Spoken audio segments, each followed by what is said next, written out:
Welcome, everybody. Thank you so much for being with us today. I am thrilled to kick off our Celebrate Trails Day activities this year with a really important conversation.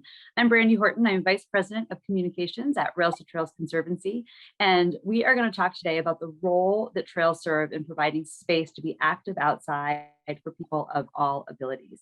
We have a really great group here with us today to talk about what sets multi-use trails apart as spaces for inclusive recreation, and what all trail users need to consider when we think about sharing the trail and supporting people of all abilities when they're out there. This is the first in a series of live virtual events that we're going to have this year for Celebrate Trails Day, really getting everyone across the country excited for our annual springtime celebration of the nation's trails, where we really want to bring focus to the impact that this infrastructure has in our communities and on all of our lives. So without further ado, let me introduce the great group that I have with me today. We have Patrick Sweeney. He is in the Greater Philadelphia region. And Patrick is a competitive adaptive cyclist. We have Emmy Perry, who is a competitive adaptive athlete. She's calling in from Arizona, where she's doing some really intense triathlon training, and I can't wait to hear more about it. We also have Miko Quisumbing, and he is a physical therapist and a self-described squad member for the Philadelphia Bike Expo, which is really an incredible role and job where you get to spread the joy of bicycling to everybody that you meet. And I think many of us here could maybe sign up for that role as well. I'm going to kick it off with a question first to Emmy, and I really want to hear from you, and I think everyone who's watching with us today, what it means to be an adaptive athlete. What has been your experience in that space? For me, being an adaptive athlete is Emmy, we are losing you a little bit. I'm going to cut over quickly to Patrick, and I think we're having some connection issues on Emmy. So Patrick, I'm going to turn that question over to you as well. Just share your experiences with what it means to be an adaptive cyclist and an adaptive athlete, and what folks at home should know. An adaptive athlete basically means you have a challenge, but it means you can just adapt it to a different way and do what everybody else does. Can you share a little bit about your own personal experience and what that means to you? It means a lot. I've actually competed in 55 triathlons, relays, and about 3 to 3.5 Ironman, and a couple of 100Ks to 100-mile races. So it means the community has surrounded us and in support of us, even though we might be not different, but challenged in a certain way. That's great. I love that. And I think the idea that, regardless of what your physical ability might look like, there's so many options to be active, and there's so many options to be competitive. Yeah. Have you always been competitive in sport? Yes, I was actually I was invited to the Paralympics in 2008, 2012, and 2016 to Rio, Beijing, and Athens for soccer. That's incredible. Yes. That's incredible. So it was quite an experience. I couldn't go because I had intractable seizures, but it was definitely a reality that anything is possible if you put your mind to it. That's right. And training matters a lot, right? We have to, regardless. Yeah. It's almost a full-time job, but I enjoy it, and it brings me joy and confidence. So when you think about training, you think about the work that it takes to get to these spaces and these competitions. Where do multi-use trails come in? Why are they an important place for you? And what do folks need to know about how they support adaptive athletes? The community out in the trails it's unbelievable, because everybody just sees you going and cycling along, and they just turn heads. Is he really doing that? And it's like, yeah, it might be different, but he's still doing it.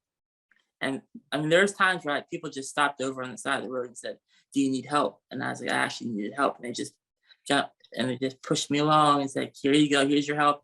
Keep on going." That's really cool. Yeah. The community of trail users that are out there, and the ability to, in any situation, I had a flat tire and I was not prepared for my flat tire at all. I was trying really hard to fake it with some YouTube videos and a friend, and we weren't getting very far. And yeah, people stop, and then, some folks weren't able to help, but one guy totally got me all set up and saved the day. I was able to continue my ride. And I think being able to count on the community of trail users that are out there is just such an important aspect of what multi-use trails bring to the table. Does it matter to you at all? I mean, I know that you train on road, you train on all different facilities, but what do you think the difference is of that experience being on a trail where you've got maybe more separation from vehicle traffic versus kind of being... It's easier to actually train on the trail in the early mornings because there's not many people out there. And then once the runners start coming, it's kind of, oh man, but it's okay. I always try to get out there early in the morning and just go. Sometimes 6, 7 hours. Well, and I love that message of, there's a difference between kind of being a recreational user and taking your time, whatever, and then also being someone who's like, I've got a purpose, I'm out here competing, right? And something I want to do. So I'm going to go early, or I'm going to go maybe late. Yeah, especially for beginner adaptive athletes, you don't have to go fast. You can just go slow and get used to it. I started off only going 1 mile, and I ended up going. That was my first trail use. I only went 1 mile, and then I ended up progressing up to, I think I've done 57 miles, a lot of back and forth on the Chester Valley Trail. Nice. That's amazing. Yeah, that took about 6 or 7 hours.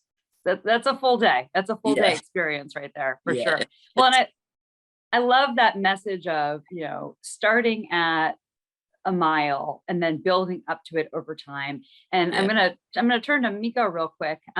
Just in your role as a physical therapist and in your role with the Philadelphia Bike Expo and kind of meeting people who are interested in trails, interested in cycling, interested in kind of being active in these spaces. When people experience a new disability and they're looking for new opportunities for being active, or maybe they have a disability and the idea of kind of being able to be active in these spaces hasn't been something they've thought about before. What are some things they need to think about? What are some things you kind of help coach people through or support them through? Sure. Yeah. I mean, I think it's, I'm in a rare position where I have the knowledge as a physical therapist to know about rehab, know about wheelchairs, know about accessibility requirements, ADA, what makes a place good for somebody in a wheelchair or mobility impairment. So whenever I'm riding, 5, 10, 15, 20, however many miles, if I'm going to be stopping somewhere, I always tell people, look at this space and see if someone that you're with who has trouble with stairs is able to access it. Is there a bathroom? We're always looking for bathrooms. Is the bathroom you go into accessible? That's a big aspect of businesses on the trail, because sometimes that can be an afterthought, especially if you have a long stretch where there's no businesses in between and you have to go use the restroom. I always talk to the bike community, the fact that we're all on these trails for hours and hours and hours. It's sort of like a mindset, a shift where you have to look and see who are the other people that are on there, and you could be in their situation. And how would you still use the same trail that we have that's so amazing, but if you have a disability, you're still able to access it, but how can you access it in different ways? I think that's really important to share. Yeah. And Patrick, just back to you real quick.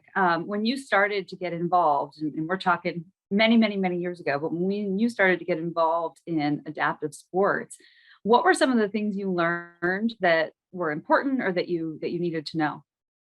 I think it was the inclusiveness of the trails, because they're flat, they're not hills. I mean, some are hills, but the inclusiveness of the community and the programs that use the trail are incredible.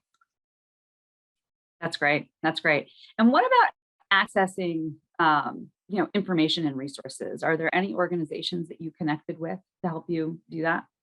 Yes, Pennsylvania Center for Adaptive Sports actually introduced me to everything, and then I kind of and then I got involved, and I started getting my own bike and applying for grants that actually helped me push myself to the limit safely.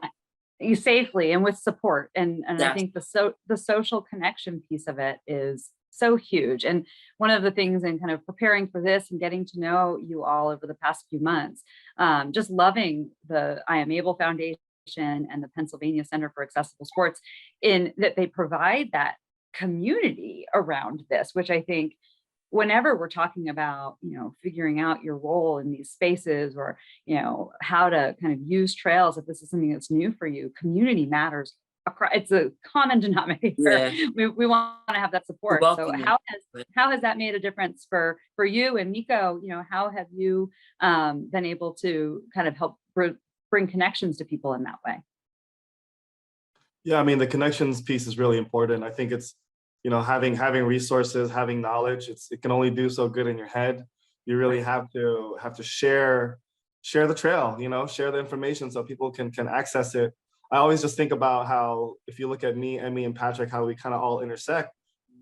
It was Emmy who contacted me years ago, was like, hey, do you think I could ever do an adaptive triathlon or do a triathlon? I was like, actually, in a month, I'm gonna do a relay with Patrick, and you can come with me and watch it. And sort of the rest is history to see how you know, how this is developed. And now Emmy's in Colorado training for, I don't want to take away her thunder, but she's training for something very important, which I'll tell you about.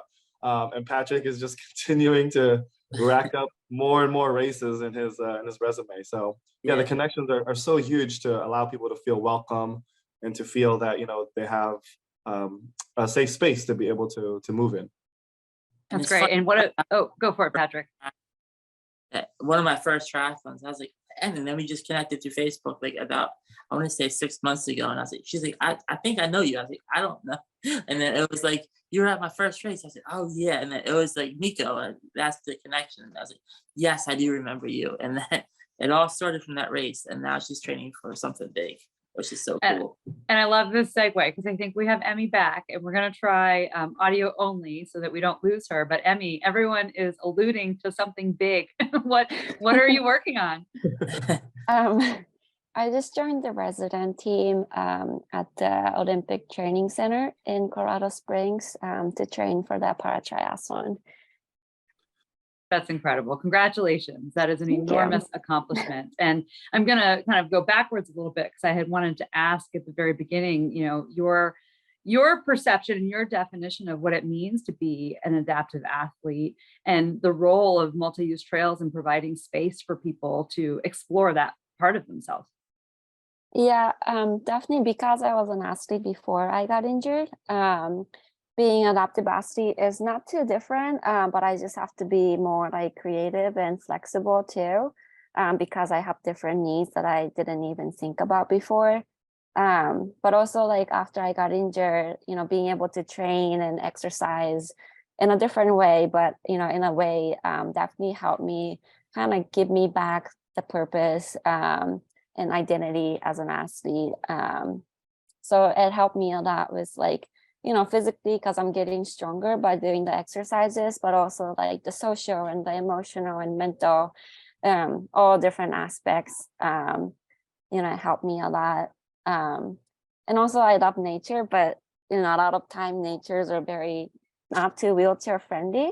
And so having those, you know, paved area that kind of goes through different nature was very nice.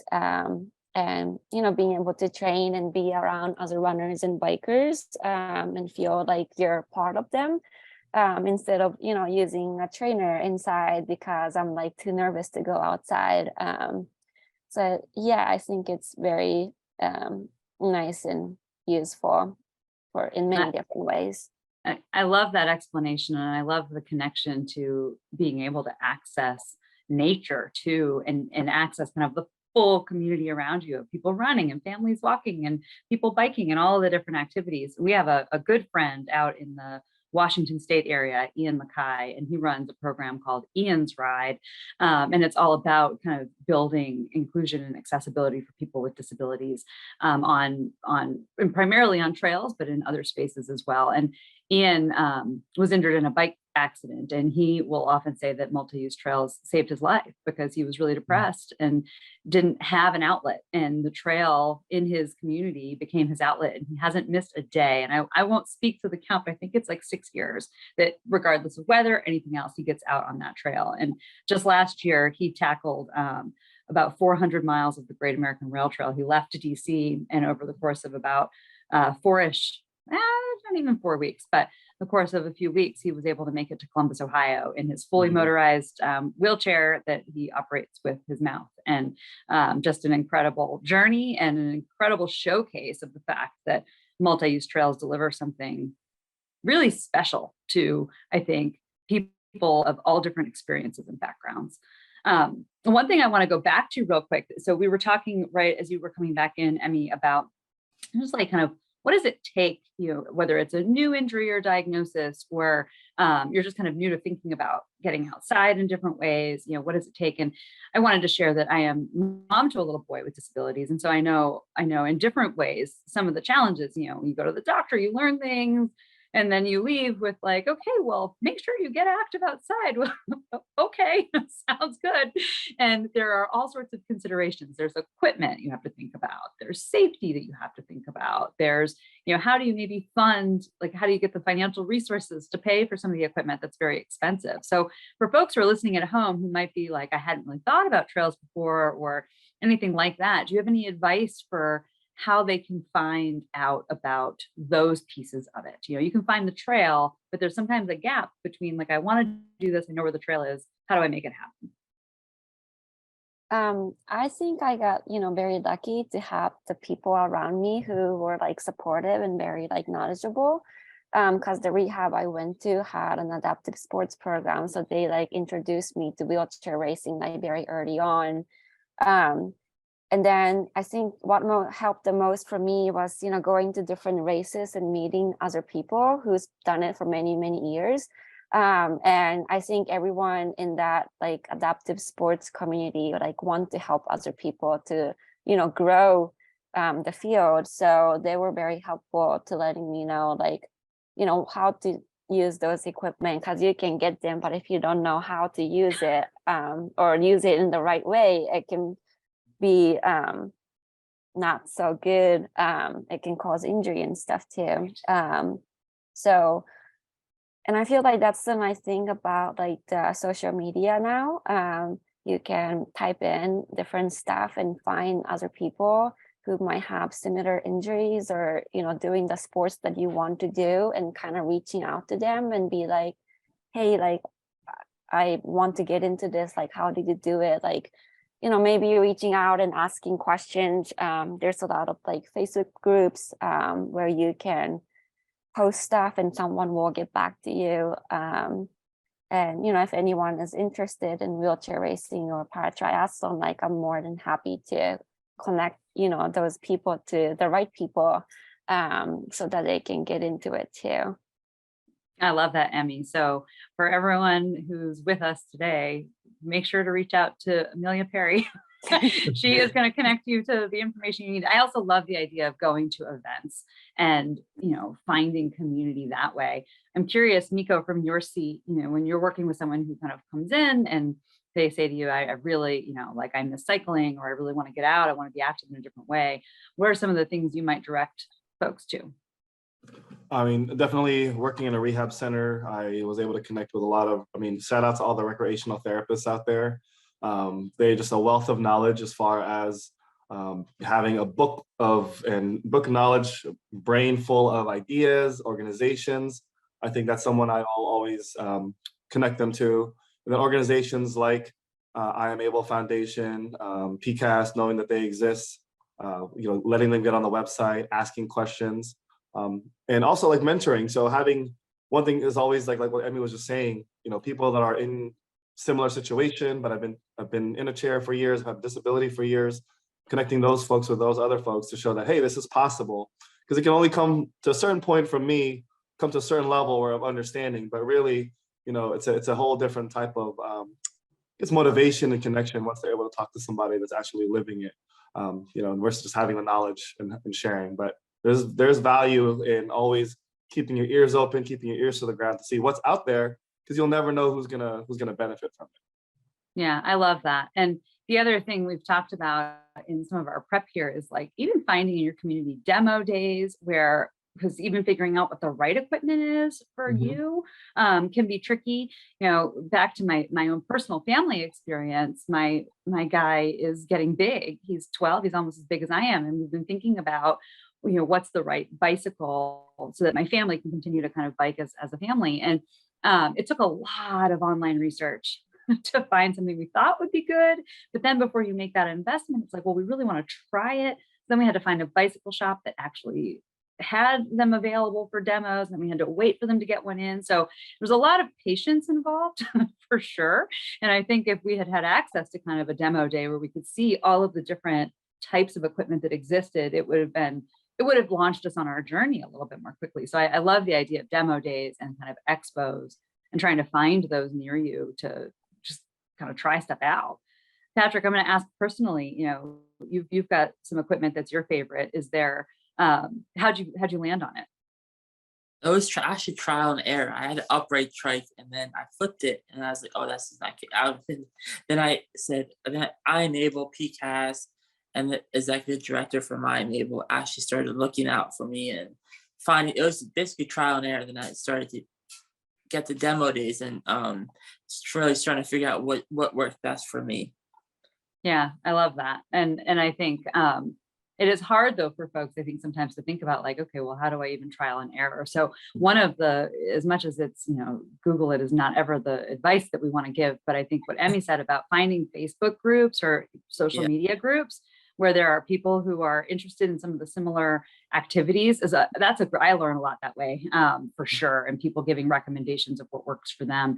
And also recommendations on how to pay for stuff, because depending on where you live, depending on your age in terms of, you know, what programs are available to you, there are so many factors. It's hard to say this is just kind of like, you do this and then you do this and then you can get the resources. So I think some of those Facebook groups is a really, really great recommendation there. I also love kind of going to your therapy community, whether it's physical therapists, recreational therapists, occupational therapists, attending those events when you have them, because it's a great way to even see how different people are using different equipment and being creative in that way.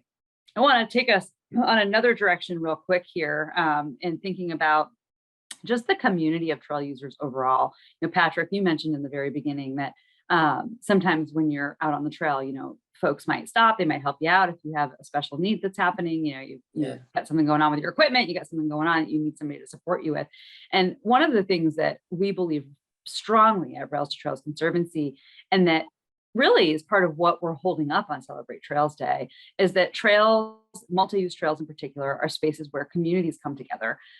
We see people of all different ages, of all different abilities, of all different backgrounds, who, when they get out on the trail, have something in common, right? It brings people together in a different way.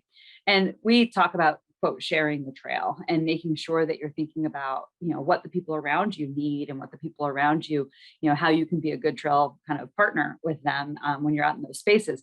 And so when you think about yourself and think about kind of being out there, and you might bump into kind of a neighbor or somebody when you're out there on your morning ride, what advice do you have for them? You know, what should they be thinking about to help support you in your journey? I would say don't be afraid to ask for help. And that's the key, because if I didn't have the help of a recreational therapist, what I've been doing now wouldn't be possible. I was in the right spot at the right time. Yeah. And that's kind of like going off what Emmy said. It's that community that we have that is very tight-knit, that surrounds us, helps us out in a blink of an eye sometimes.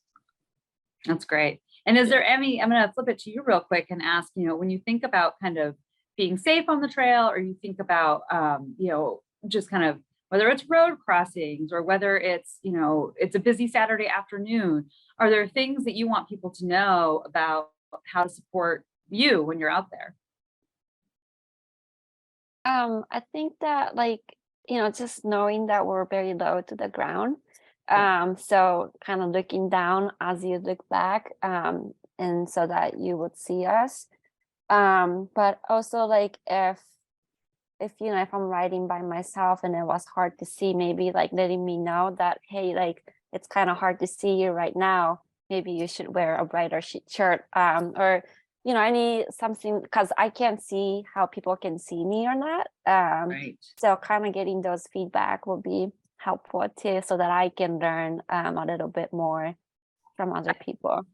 I love that tip. And there is a blog that Patrick wrote that we have published on the Rails-to-Trails Conservancy website that talks a little bit about safety considerations and colors and how to manage intersections and things of that nature. But that idea of, you know, if somebody is having a hard time seeing you or was surprised, you know, whoa, I came up and I wasn't sure you were there, giving you that feedback, I think, is amazing, because you're right. You don't know what you look like to others. It's like when you're wearing all dark and you're out and you don't realize people, can't see you at dusk or things of that nature. So I think that's really, really incredible.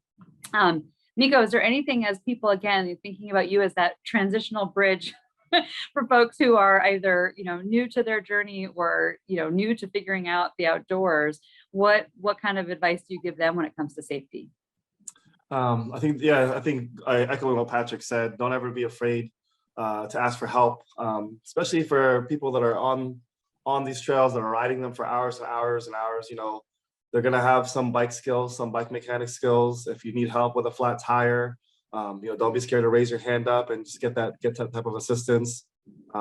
People that are on the trails, just always be considerate of space. Like Emmy was saying, very low to the ground. Give a wide berth when you're passing. It doesn't take much to just say, do you have everything you need? If you see somebody pause, or if you feel somebody, if you can see when someone's fatigued, or if they're walking and you're noticing they're listing a little bit, do you have everything you need?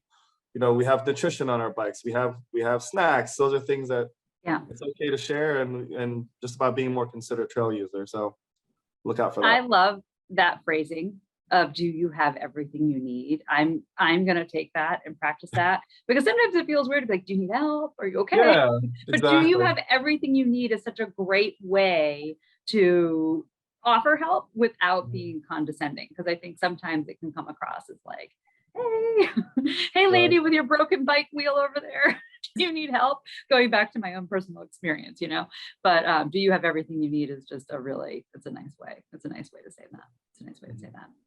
We did have someone in the Facebook chat ask about, how to make trails in their community more accessible. And we do have some great resources on the Rails-to-Trails website in our toolbox. It's rails-to-trails.org. You can follow the prompts to get to the toolbox around accessible trail building and design. But Patrick and Emmy, from your experiences, is there anything you would share that makes a trail experience better for you?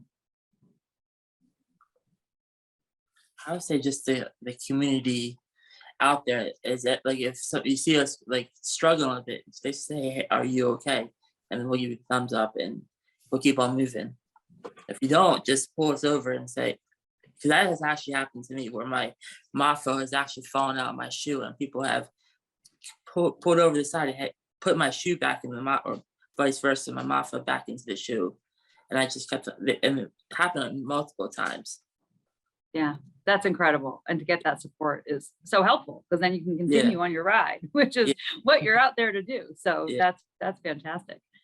I mean, how about you? When it comes to the trail experience, whether it's the people or how the infrastructure is designed, is there anything that you want folks to know about what would make it a better experience? For me, the biggest thing is like knowing if it's all paved, if there's going to be some non-paved part. If there's a parking spot, and if there's an accessible bathroom. Those are the things that I always look for when I want to try like new trails. And a lot of time it's kind of hard to figure it out. So usually it's hard for me to go to a new trail by myself because I'm a little nervous that something's not gonna work out. So having those information like on website or something like that would be really helpful. And make me, feel better about trying different trails. Yeah, I love that. And having all of the information so anyone can make a decision about whether it's the right place for them, right? There's a million reasons why some place might be the right place for your trip that day or not the space that you were looking for. We have another question just about accessibility of businesses. So thinking about, you were saying, Patrick, at the beginning that your longest ride to date is 57 miles. Sometimes, depending on where you live, 57 miles can take you kind of far away from civilization in different ways. So any advice for, you're out there on a ride, you experience a malfunction on your equipment, and the best way to kind of get services or support in that situation? I think basically you have to, call ahead and see if they have rangers out there first, and see if you can get their cell phone numbers, and then see if they're what part of the trail they are monitoring, and then you can call them right away, or 911, then ranger help.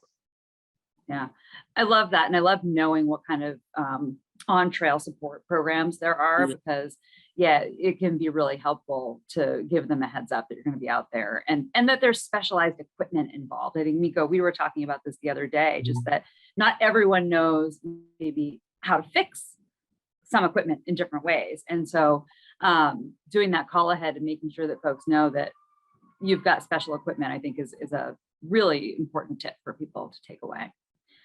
I'm going to flip us over here to the big day and the reason why we're all together for Celebrate Trails Day. So I had mentioned that this is kind of the first in a series of conversations we're going to have to get people excited and ready for Celebrate Trails Day. And as we think about that day and really celebrating and emphasizing the impact that trails have on our communities, on our day-to-day lives, it is also on Earth Day this year. So it's a really special moment to be able to kind of think about the relationship between this space, how it gets us outside, what all of that means for the planet as a whole. I want to ask how everyone's celebrating. What are you planning to do? April 22nd, there will be an all-adaptive Rails-to-Trails Day for people with challenges at the Chester Valley Trail in Exton, PA.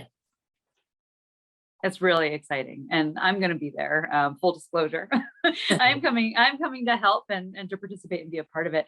I think it might be the first all adaptive Celebrate Trails Day event we've had. So it is a big milestone and really exciting. And I think it speaks volumes to the community in the greater Philadelphia area and the resources that exist. And so for people who are from different parts of the country, I would suggest pay attention to what's happening and those resources, because I think it is a game changer. Yeah. Miko, I have a suspicion you're doing something similar. Yeah, I'll be there as well. Really helping out. We were able to partner with a lot of local businesses, local organizations. Chester County Parks, they've been amazing with helping us organize the space. I Am Able, PCAS, just Varlo, all these businesses. We're going to be pulling out more flyers on there, but it's all about just trying to make more connections again. And, some of these businesses may not even have any connection to adaptive sports, but somehow we're all connected in one way or another, and telling them that, this is going to be an event on Earth Day, but really the main focus is on adaptive trail use. People got excited about that because, they go, oh, I think about a family member or a friend. This is something that they would benefit from. And I think it just, we're going to be helping lead some rides from the city, from, north of the trailhead, all congregating there at one time. Hopefully a big rollout around 11 o'clock.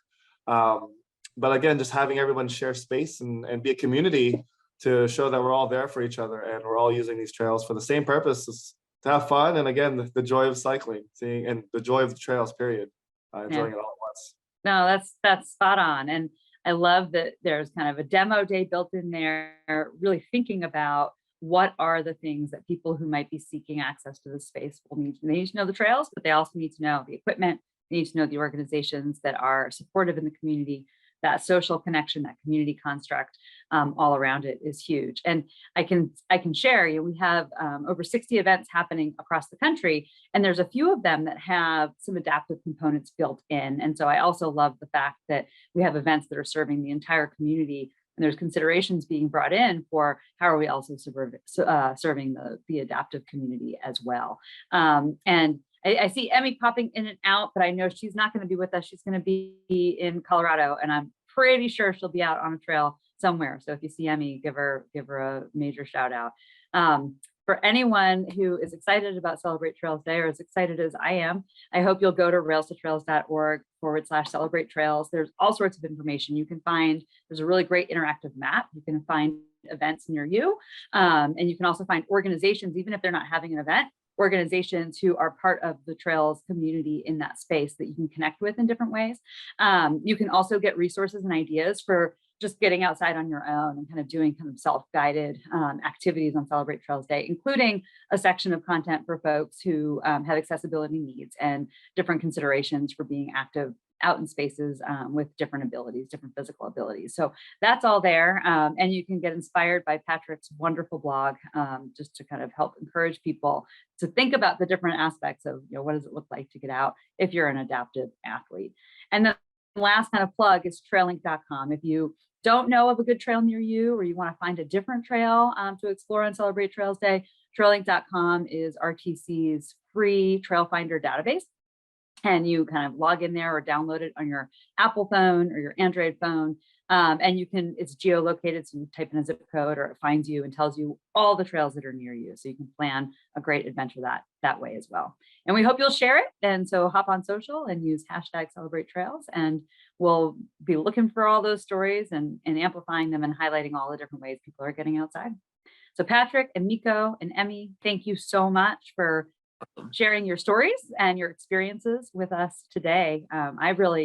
I've loved getting to know you, and I've loved getting to know just what it means to be an adaptive cyclist in different ways, and how we can better support the community in getting out in these spaces.